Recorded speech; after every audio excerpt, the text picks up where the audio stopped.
Hello everybody. In the last class we did verb forms with the letter A. Today we are going to do different and common verb forms with the letter B. So I hope everybody has revised all the verb forms with the letter A, right?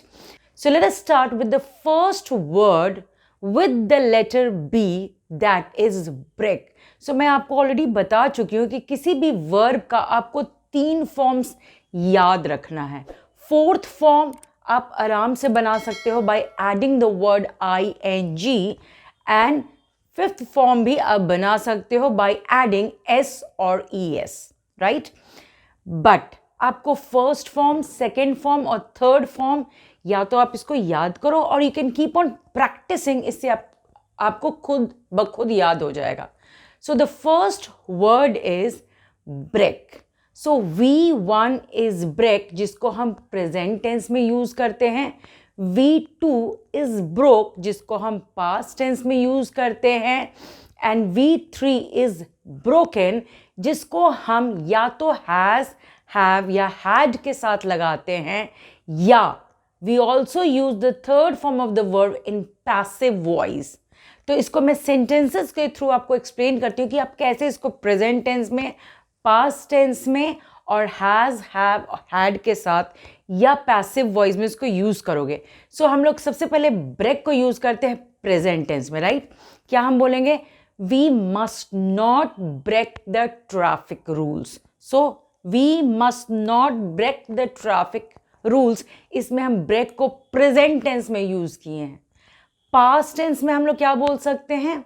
My daughter broke the computer last week. Remember, ये हम past की बात कर रहे हैं, last week की बात कर रहे हैं. हम लोग V3 वाले वर्ब को हम लोग हैज़, हैव, हैड के साथ लगाते हैं. तो हम लोग क्या बोलेंगे? The beautiful flower vase has been broken. Remember, but इसको हम एज पैसिव वॉइस यूज किए हैं.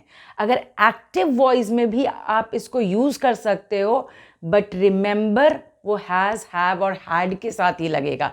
कैसे हम बोल सकते हैं? She has broken the beautiful flower vase. So आप देख रहे हो हम लोग हैज के साथ ही यूज कर रहे हैं.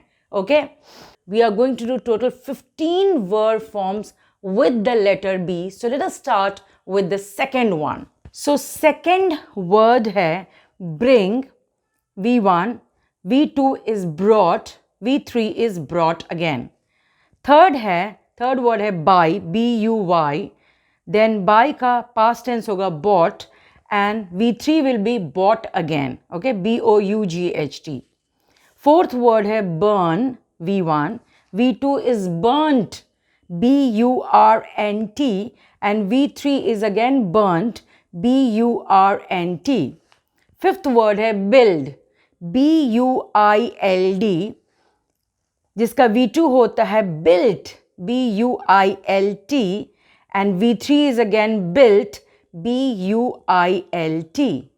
Sixth word है bite, V1, V2 is bit, and V3 is bitten. Seventh word है boil, B-O-I-L, V1, V2 is boiled, B-O-I-L-E-D, and V3 is again boiled, B-O-I-L-E-D. Eighth word है be, right? be का V2 आप या तो was लिख सकते हो या were, दोनों ही सही है. So be का जो V2 होता है वो was, नहीं तो were, and V3 is been, B-E-E-N. Ninth word है become, B-E-C-O-M-E is V1, V2 is became, and V3 is become again. So कभी कभी क्या होता है ना, V1 और V3 सेम होता है, जैसे become में become, became, become, right? 10th word है begin, V2 is began, and V3 is begun, B-E-G-U-N. So remember, V1 is begin, V2 is began, and V3 is begun again.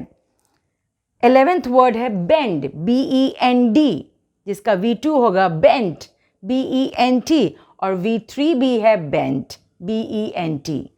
Then 12th word है blow, then जिसका V2 होगा blew and V3 is blown. इसे हम कैसे sentence बना सकते हैं? Every day I blow a white balloon. Yesterday I blew a red balloon. I have blown a golden balloon just now for the birthday party. And then 13th word है beg, जिसको भीख मांगने को बोलते हैं ना. V1 is B-E-G, V2 is begged, B-E-G-G-E-D, and V3 is again begged, B-E-G-G-E-D. So कभी कभी क्या होता है, इनफैक्ट नॉट कभी कभी, मोस्ट ऑफ द वर्ड्स में V2 और V3 सेम होता है. 14th word is burst, B-U-R-S-T, जिसका V2 भी burst होता है और V3 भी burst होता है. जैसे मैंने आपको बताया था ना कि there are few words जिसका V1, V2, V3 सब सेम होता है. जैसे put, then cut, and the last word, that is 15th word, is bless, right? B-L-E-S-S. Blessed is V2, B-L-E-S-S-E-D, and V3 is again B-L-E-S-S-E-D. So today we have done total 15 words जिसका हमने word forms किया है V1, V2, V3. Let us recap. V1 का मतलब क्या होता है? Present tense में उसको यूज करना. V2 मतलब पास्ट टेंस में यूज करना. और V3 का दो यूजेस होता है, या तो उसको आप हैव, हैज, हैड के साथ यूज कर सकते हो या पैसिव वॉइस में यूज कर सकते हो, right? So just revise all these words. Try your best to practice as many sentences as possible. And in the next class, we are going to do verb forms with the letter C. So I hope everybody has liked this video. And if you have really liked it, please like, subscribe, and share my channel, Learn Continental English. Let's learn, connect, and enjoy together. Thank you.